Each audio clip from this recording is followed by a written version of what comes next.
Let's start with tonight's matchup. We led the show talking about it. The Atlanta Falcons favored by 1.5 as they host the New Orleans Saints. Todd Fuhrman, take your pick. Desperate times call for desperate measures, and that's what the Falcons are faced with tonight after the lethargic offensive performance, and maybe that words aren't strong enough for how they looked against the Vikings. They get the Saints coming into their building where they haven't had home field advantage, 3-3 in the debut season. You look at Matt Ryan. Julio Jones won't get clamped down tonight because I don't think Marshawn Lattimore is anywhere close to 100%. We know they can run the football with Devontae Freeman and Tevin Coleman. I think they'll be able to get pressure off the edge. And the nice thing for the Falcons is that defensive backfield is going to be healthy tonight, which wasn't the case on Sunday. Hardest pick of the weekend for me to make here, but I'm going to take the Falcons on a short week. I think they can slow down the Saints just enough to get the win and cover. Yeah, we're sharing a brain here, Todd, and we stressed it to start the show. Desperate team. The Atlanta Falcons have all the talent in the world. I think the Saints are better, but I think they're getting New Orleans at the right time. One more time this year, I'm rolling with the Atlanta Falcons. It's a pseudo playoff game. I'm going to take Atlanta to win and cover.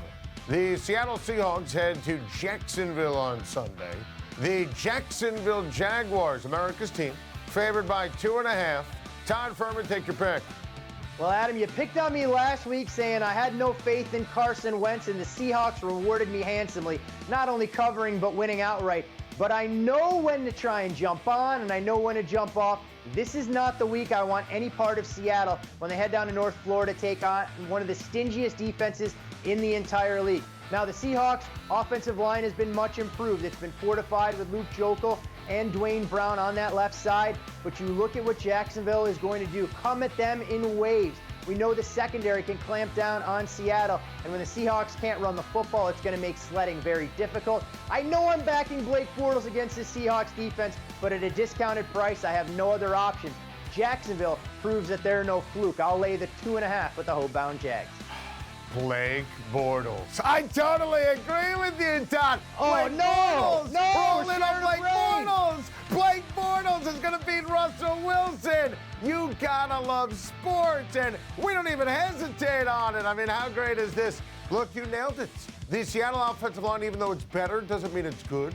Love this game for Calais Campbell. Love this game for the defense for Jacksonville. Doug Marrone's a heck of a coach, even though he likes bologna and cheese. And, I mean, please, who eats bologna anymore?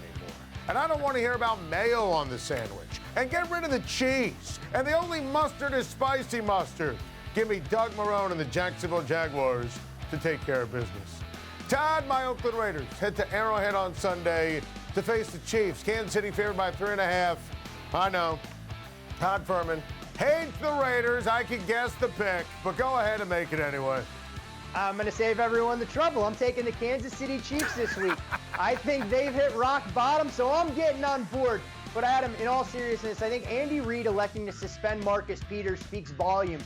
It calls notice to everybody that no job is safe and that this team really needs to get things figured out with only 4 games remaining. That 5-0 start feels like a distant memory, and it hasn't been Alex Smith in the Chiefs offense. They averaged more than 10 yards per play last weekend against the Jets, but defensively they've shown way too many frailties. But I guess against this Oakland Raiders offense that's really struggled to find consistency, I think this is where Kansas City, they protect Arrowhead Stadium. They not only win, they cover, and I think they do so rather comfortably.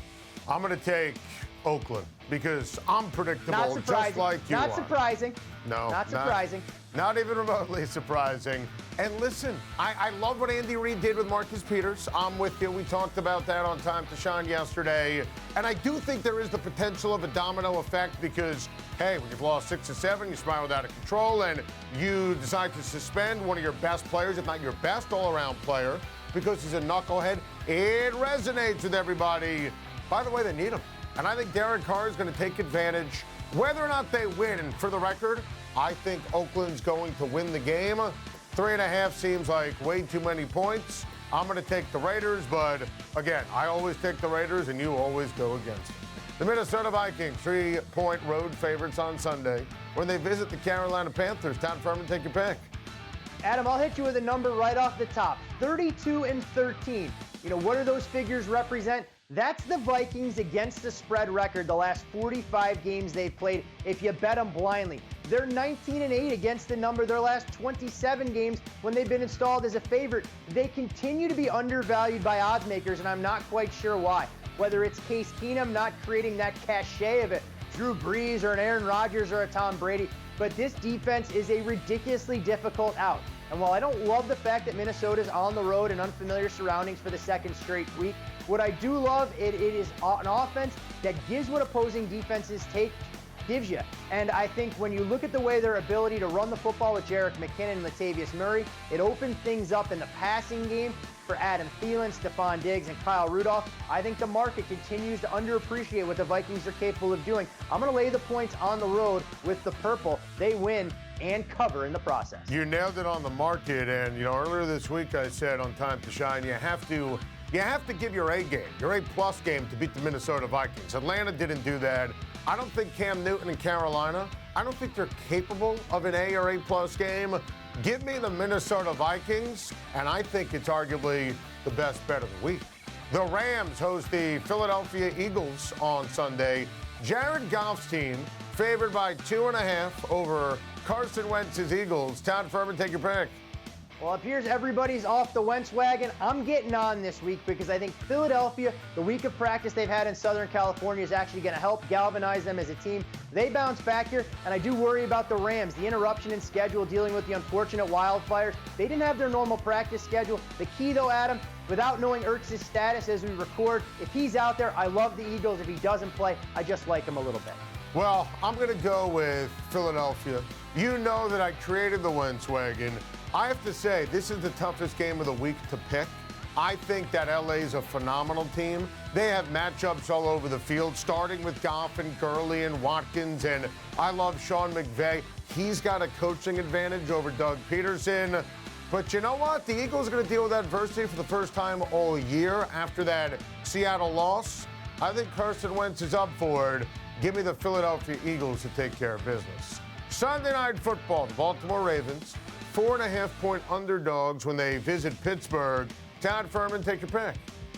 This is an interesting number, Adam. It opened in that 6 range, and you see money come in from professional bettors on the Ravens, and I can understand why. Pittsburgh, a very emotional game on Monday. They've dealt with the situation surrounding Ryan Shazier. No Juju Smith-Schuster. We're not sure how healthy Antonio Brown's going to be on a short week.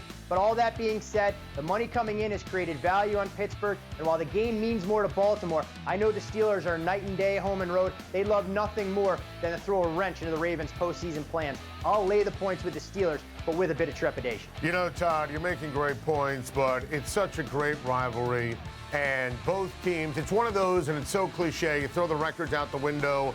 I believe it. I'm going to take the Ravens to cover, Pittsburgh to win. Hey, Mike Tomlin has told the world that he's looking ahead to New England. They played like it against Green Bay. They played like it against Cincinnati. I took Cincy last week with the points. Give me Baltimore to cover the spread. Let's take a look at the rest of our picks for a great week number 14 in the National Football League. Some really intriguing ball games. Todd and I disagree on Green Bay and Cleveland. I'm going to take the better quarterback in the Texans and the San Francisco 49ers. When you look at the Redskins and the Chargers, obviously a huge ball game. You know, I think LA is running the table. We're sharing a brain on that one. I don't feel great about that Cowboys pick, but I'm rolling with it. We like to remind our viewers, as we do every week here on Time to Shine, you can hear and see much more from Todd on his Bet the Board podcast, easily found at bettheboardpodcast.com.